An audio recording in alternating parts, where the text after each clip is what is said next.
Julie Chrisley was released and pardoned from prison in May 2025 and is now finally speaking out about her experience.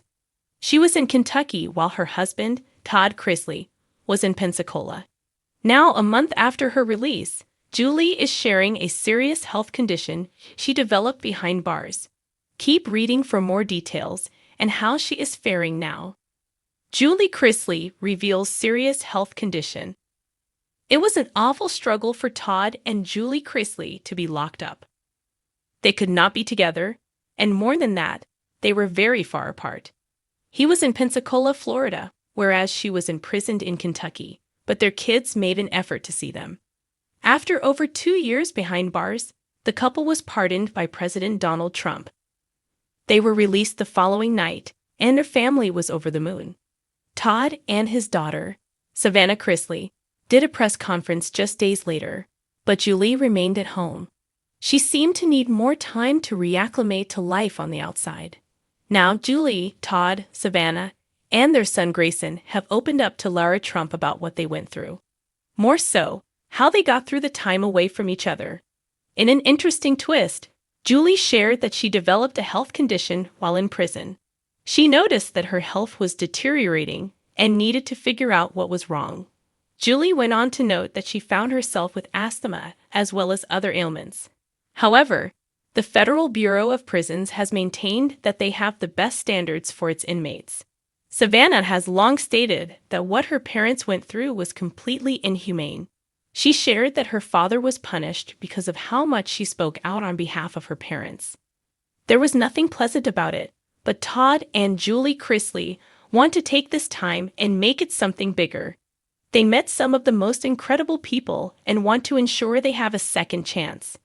Julie's eyes. Although Todd Chrisley was refreshed and had no problem showing off after his release, the same did not go for Julie Chrisley. She stayed under the radar, at home with her youngest, Chloe. When she did emerge the first time, she had gray roots and brown ends. Then she popped up at Target with her hair back to blonde, looking casually beautiful. However, fans had noted that she looked very sad and traumatized, which was apparent in her eyes. They had hoped that she would get the therapy she needed to be back to her old self and deal with what she went through. After the Lara Trump interview, it seemed fans had nothing but praise for Julie. For some reason, Julie looks 10 years younger. I don't know what it is, but she looks a little different, but in the best way. How does Julie look even better after prison? Mama is gorgeous. Hopefully, Julie Chrisley can get all of the medical help that she needs, and life can only get better from here. Are you saddened to hear that she fell ill while behind bars? Or does this not surprise you given where she was? For years, Chrisley Knows best star Julie Chrisley portrayed the perfect Southern matriarch, poised, composed, and fiercely protective of her family. But now, following a harrowing stint in federal prison, Julie is opening up about a deeply personal and life-altering ordeal that's shaken even her steely resolve. In an emotional and candid interview, her first since being released to home confinement, Julie revealed that she developed a serious health condition while behind bars. One that not only impacted her physically, but changed the very foundation of who she thought she was. I wasn't myself anymore, she confessed quietly, her voice catching. There were days I didn't even recognize the woman looking back at me in the mirror, and not because I was in prison, but because my body was fighting something I couldn't control. A shocking revelation. Julie disclosed that within her first 3 months at FMC Lexington, the Federal Medical Center in Kentucky, where she was serving her 7-year sentence, she began experiencing alarming symptoms: rapid weight loss, extreme fatigue, persistent nausea, and sharp abdominal pain.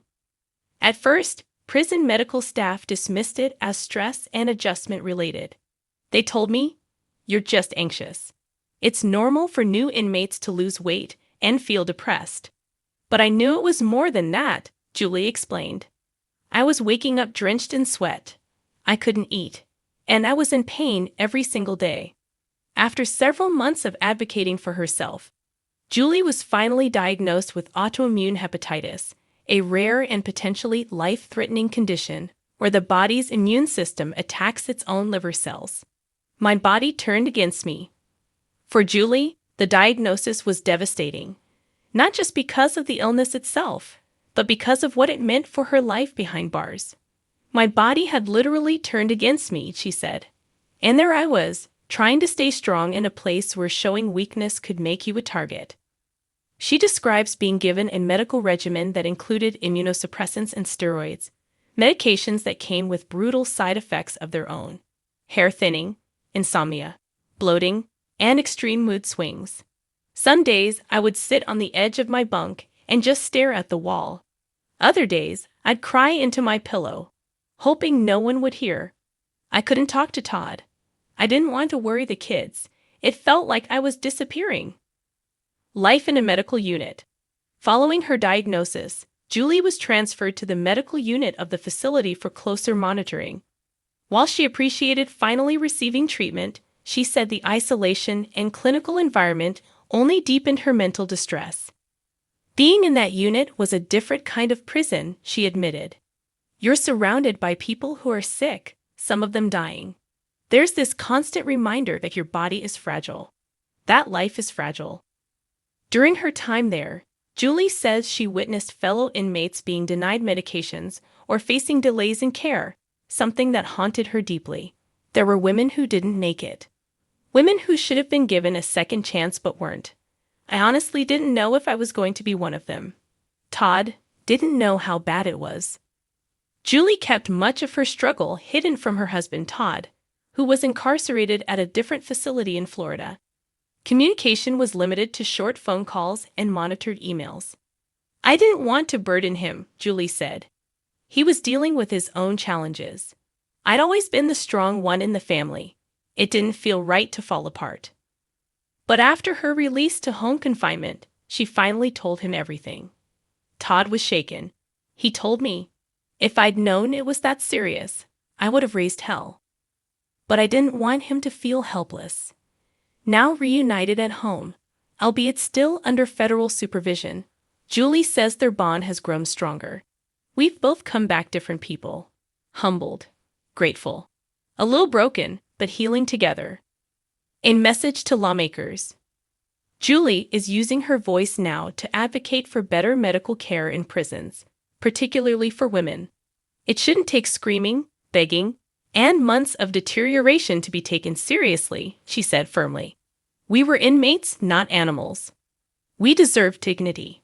We deserve care. She has since connected with several advocacy groups focused on prison reform and is reportedly planning a foundation to support incarcerated women with chronic illnesses. I was lucky. I got out. I had a family waiting. But there are thousands of women still in there, still suffering. Someone has to speak for them. Healing at home. Today, Julie is focusing on healing, both physically and emotionally. She follows a strict diet, takes medication to keep the autoimmune hepatitis under control, and sees a specialist regularly. I still have flare-ups, she admitted. But at least now, I have proper care. I have a bed that isn't made of steel. I can sleep without fear. She spends her days surrounded by her children and grandchildren, finding joy in the smallest things. The sound of Savannah laughing, the smell of homemade cornbread in the oven, being able to walk outside barefoot. You have no idea how much those things mean until they're gone. What's next for Julie?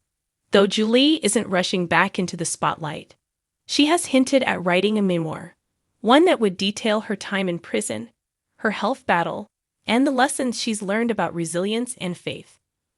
I want to tell my story honestly, not as a reality TV star, but as a woman who was knocked down and learned how to stand again. As for reality TV, she remains unsure. I'm not the same Julie who started on Chrisley Knows Best years ago. That version of me was polished. This one is scared, but real. And maybe that's okay. One thing's for certain, Julie Chrisley is not letting her health battle define her. Instead, she's turning it into a message of survival, strength, and second chances. Prison took a lot from me, she said, but it also showed me who I really am. And I refuse to let illness or injustice have the last word. Let us know your thoughts in the comments below.